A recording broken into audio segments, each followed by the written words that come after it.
Hey everybody, it's Durgertime. Welcome back to Total Extreme Wrestling 2016 All Elite Wrestling.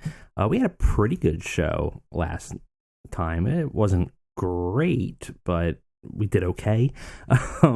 All things considered, though our television company does not feel the same way. But maybe we can change that around. So we are now wildly diverging. This is filmed just after the last episode of Dynamite on the March 18th. So we have Matt Hardy as the Exalted One. Obviously, they have Brody Lee as the Exalted One. So it's going to be kind of interesting to see where things change, which will be very interesting. We have as a quick recap for those who have kind of forget, and probably helpful for me as well. Big events is we had Spears and MGF kind of teaming up, and then Arn Anderson, Tully, Spears, and MGF end up standing over a downed Cody and uniting. So they got kind of a new alliance there, which I actually have to change on the roster here. I don't remember if I think Cody's manager is Brandy, which is fine. So I don't have to change that, though technically it was supposed to be Arn. But we are going to change it so that MJF's manager is Arn Anderson.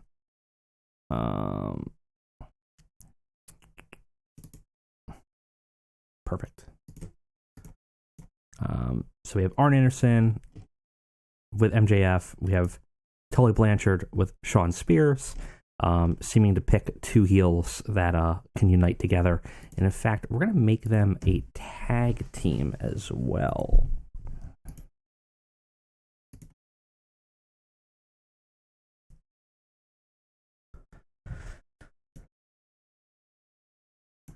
And Spears, we'll make them individuals. No name right now is fine, but we are going to make them a bit of a tag team and see what we can do with them. We do have Dark tonight, so we have some time to go through that. We have a ton of complaints. Holy crap. Sammy Guevara needs to learn how to sell. Marcus Stunt needs to learn how to sell. Mark Quinn has poor psychology. The Butcher doesn't connect with the fans. Jeez. TNT's unhappy. Darby Allin's complaining about the push. Okay, delete all that. What's your problem, Darby? What do you're an opener. I agree, that's way too low for you. Lower mid-carder sounds fine. Here, how about this? How about just be a mid-carder so I don't have to hear your complaints? Perfect.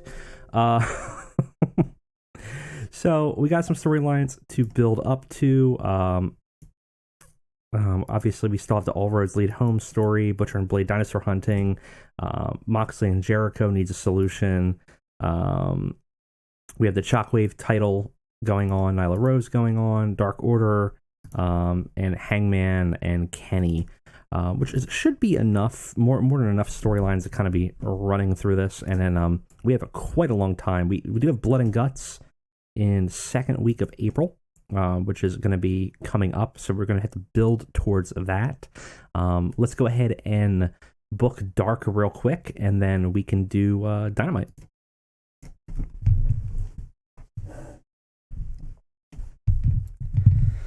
Nice thing about these is it gives us a little bit of time to meddle more.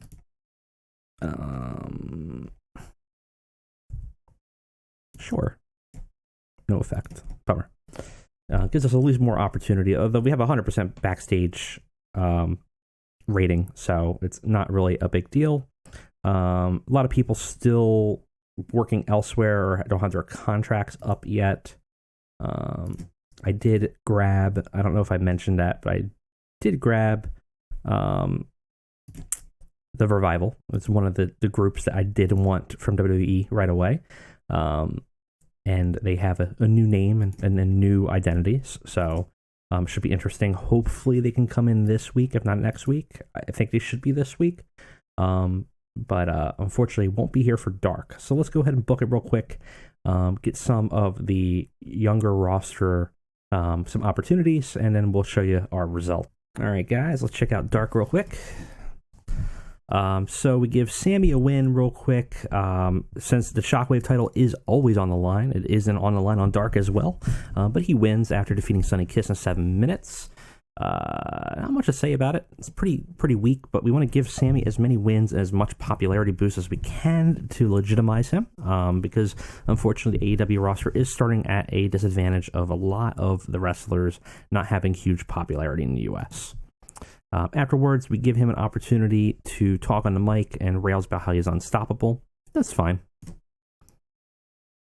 We have Dustin Rhodes and Christopher Daniels shake hands backstage, agree to a friendly match tonight.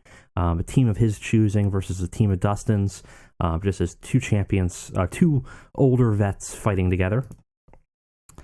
Wardlow gets a match and gets a win over Joey Janela in 4 minutes. Very fast match. Not much to say about it. It doesn't really do that much either. Again, we're trying to build momentum for Wardlow after losing to Cody. Oh boy, yeah, these performances are really killing us here. It's got the crowd buzzing though. We do have a heel turn for Britt Baker because she is currently a face. We're going to turn her heel to be copacetic with what is going on TV. Match is not great. Team of Cheetah, Statlander, and Gibbs defeat Britt Baker, Sakura, and Penelope Ford. Cheetah gets the win over Ford. And yeah, no, let's go ahead and let's complete the turn. Got to switch to the gimmick, and the turn was a complete success. What's your gimmick? You just don't have a gimmick, right? That's fine. Very good. Perfect. So it actually went well. So that's not going to be too bad for us. And in the main event, we have Dustin Rhodes and the Young Bucks versus Chima, Michael Nakazawa, and Christopher Daniels. It's okay. I haven't really put Chima on at all, so it's kind of good to see where he is. His performance is actually pretty strong. Nakazawa obviously was lacking. Dustin Rhodes seemed a little bit off his game, unfortunately, too. Dustin Rhodes ends up defeating, or the team of Dustin Rhodes and the Young Bucks defeat Chima, Nakazawa, and Daniels in 60 minutes after Dustin Rhodes defeats Nakazawa with pinfall. Trying to give him some more momentum. He's at a straight negative right now, which I don't necessarily want. So trying to bring him back and rubber band him a little bit further up in momentum so he doesn't get any negative penalties. Ends the show with a 54 C-. Not too bad.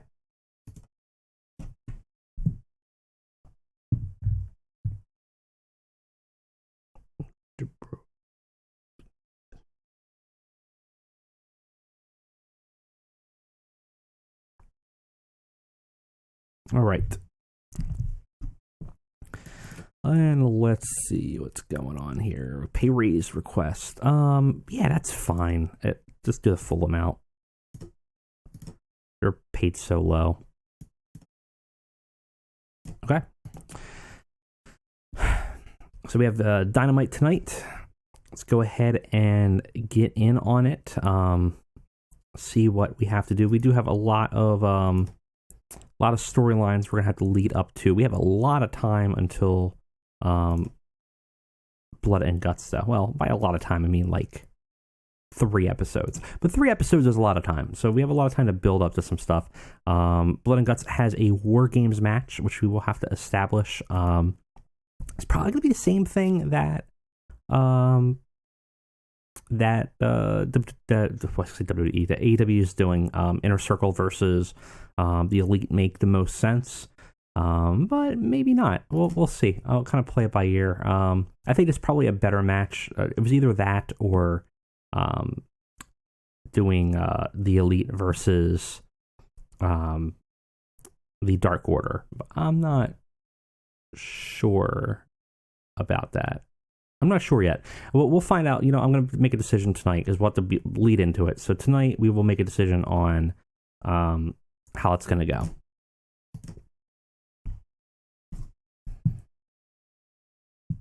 All right. We do have a locker room incident. Jericho. Keeping a great move with Flair's Road stories. All right, cool. Yeah, wow, that's a great locker room. No one seems to care. Still waiting for some contracts, but that's fine.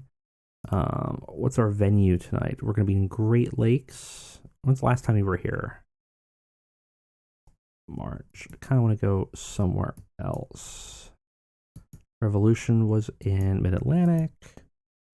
Never done any show here. Let's go ahead and do Mid-South.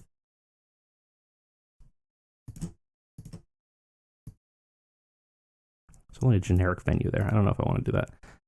We've been in there, been in New England. Only been here for dark, so lack of places to go in these areas. Hmm.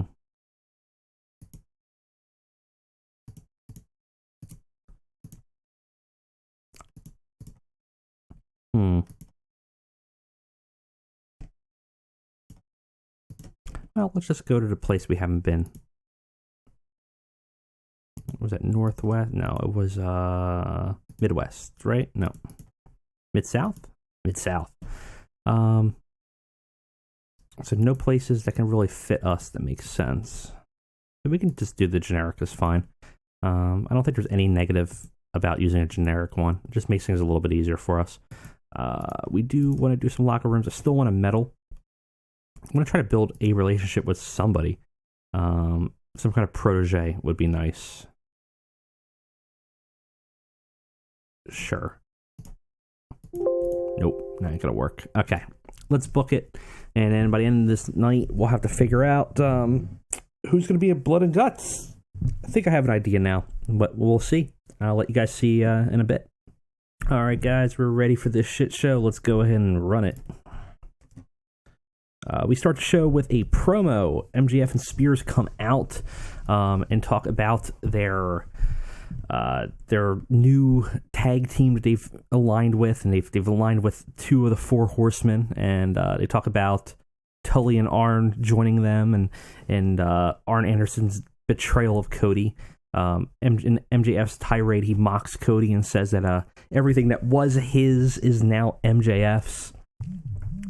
He says that Arn had seen that Cody was weak, and it was time to hitch the wagon to the future, and MJF is the future. And he's like, oh, and Shawn Spears is too. So we have a bit of a build-up of MJF and Spears teaming up, and obviously having 2 managers. This actually loses heat for the story, though, which is unfortunate. Arn Anderson is learning how to show more charisma. Good. This doesn't do great, though, but it is a necessary evil, I guess, for the story we're building. This is better, though.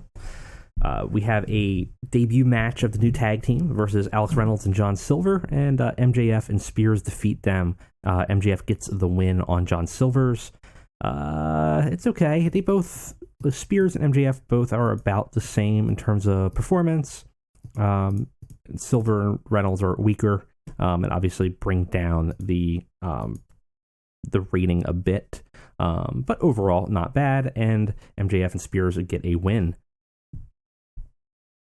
Now we have the best friends, including Orange Cassidy, in a triple threat, a trios match against Peter Avalon and the Hybrid 2.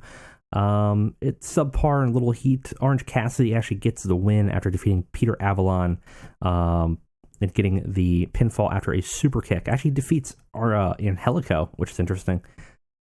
Trent was off his game. Peter Avalon was off his game. Got the crowd buzzing, though.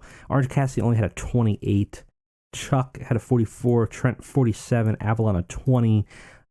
Jack Evans and Angelico low 50s-ish. Not bad, though. Everyone's improving. 46 isn't horrible for this, especially at the low card. Afterwards, the best friends hug to the cheers of everybody, I guess. Not much to say about it, but, it does okay. We have a segment backstage at this point. Kenny and Hangman are preparing for their rematch for the tag team belts. Hangman apologizes to Omega, and Omega kind of reluctantly takes it. He seems very off, very distant right now. Paige can't figure out quite why. This does really well. Kenny and Omega really got across well. The angle got the crowd hotter. They're excited about the match. Yes. Then we have oh boy, this is bad. This is really bad. We have a match with Sammy and Kip Sabian. Subpar wrestling in little heat. Sammy Guevara defeated Kip Sabian in 9 minutes. It makes defense number 2 of the Shockwave title. Did not need a work the crowd match. And yeah, this was actually on the card lower at one point. I think I moved it and forgot to change some of its attributes. My fault, but I still don't know how much that really would have mattered. This match was not very good. Again, this is the issue, is that they are just so weak in terms of performances that we're really struggling here to get any ratings. And in an event that would have popped the crowd massively in the real world, but unfortunately in this game does not, Sammy says nobody can beat him, and Orange Cassidy slowly, lazily arrives down the ramp and sort of stares him down, I guess. So Orange Cassidy seeming to maybe challenge for the Shockwave title, possibly, I guess, if he feels up for it. Doesn't really do much here in terms of ratings. Unfortunately, this Dynamite's not looking great here. But Moxley saves the day. That is a damn good rating there. Moxley cuts a hell of a promo. He comes out, he says, I'm not here to really make... Well, I can't even read. He says he's not really one to make a lot of friends. He says he knows 2 guys, but they're kind of tied up right now somewhere else.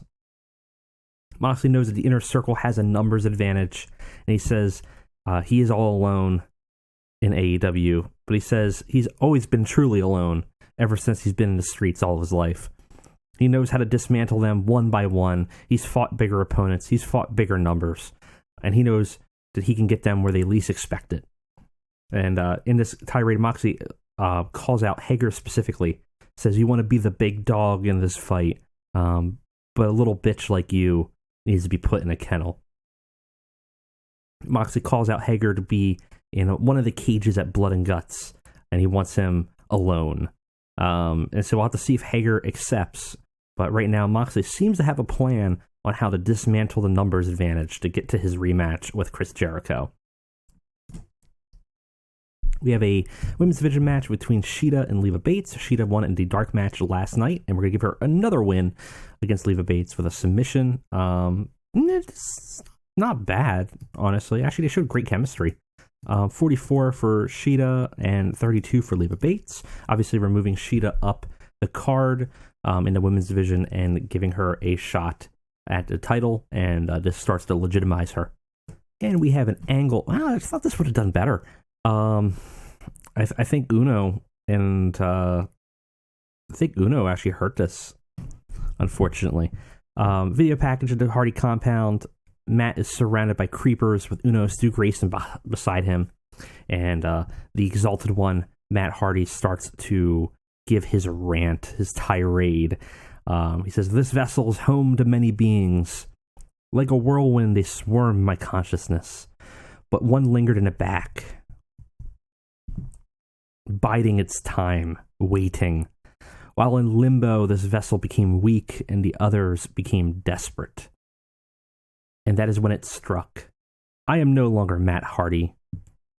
I am something darker, something grander. I am the Exalted One. I have come beyond time and space with a message. Listen to this message and I can make you bigger, grander, stronger, immortal. All you have to do is follow my message. To cast aside your nations, your political parties, your churches, your allegiances, and your groups. There cannot be unity. There cannot be ascension without full absolution. Bucks of youth, the elite. You try to stand above all others, but you are not above the Dark Order. At Blood and Guts, a message will be sent. While I am God, you are merely men." Matt Hardy does fantastic. Everybody else lets him down. Gives us a 46. What a bummer. Wow, okay, well, this worked okay. Afterwards, we see the Inner Circle going into catering. There's a sign on the door that says like free lobster. Ortiz, Sammy, and Chris Jericho all go in. The door gets shut behind them, and Jon Moxley locks the doors by throwing a crowbar in between the two door handles, trapping the Inner Circle inside the catering hall. Sammy Guevara underperformed. Moxley looked good, and Moxley and Jericho gained heat. No improvements, but we get us a B-, and it leads us into Moxley versus Santana, which actually does pretty okay. So since Santana now is completely isolated, he can have a match. Originally, he was going to have a match with Moxley and Santana Ortiz, but now being all alone, Jon Moxley easily defeats Santana with a Death Rider. 77 for Moxley, 39 for Santana.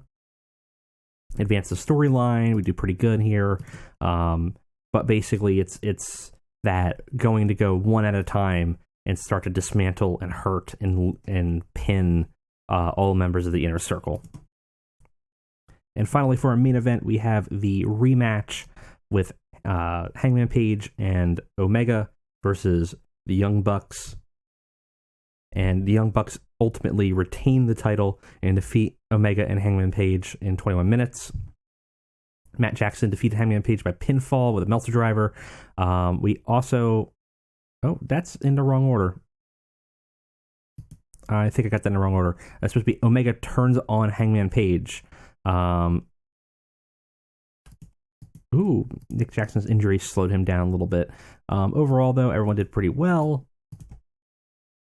Advancing the storylines, 64. Yes, no. We want to turn... Yeah, it was supposed to be, I guess I got the order wrong, but Omega turns on Hangman. Ooh, Kenny got injured Nick there. Afterwards, Paige looks at Omega in shock after being turned on, and Omega one-winged angels him, seeming to indicate that the cleaner is back, and that Kenny is done with Hangman. So all the build-up looked like Hangman was going to turn on him the whole time, and Kenny ends up being the one turning on him and reverting back to his old self, perhaps sick of his happy-go-lucky attitude and wanting that urge to win once again. Omega finally snaps.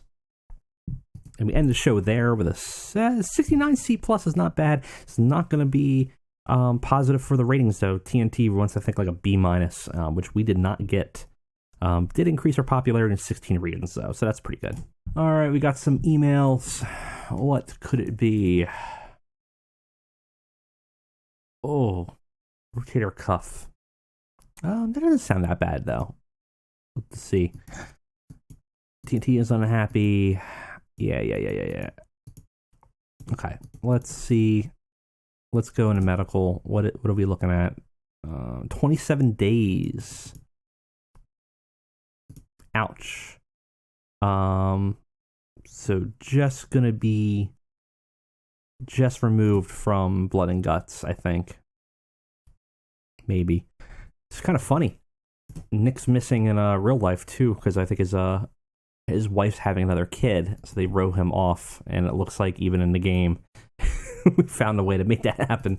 So that's unfortunate. We're gonna have to work without him, but we can do something. I'm not incredibly concerned, but we will work with it. Kenny has morale issues. Angry at causing an injury. Why are you annoyed at me? You did it. But that is what it is. That's fine. Overall, I think pretty good show, building up to some interesting things. But we'll have to see where those go next episode. Thank you guys for joining me. I'll see you next time.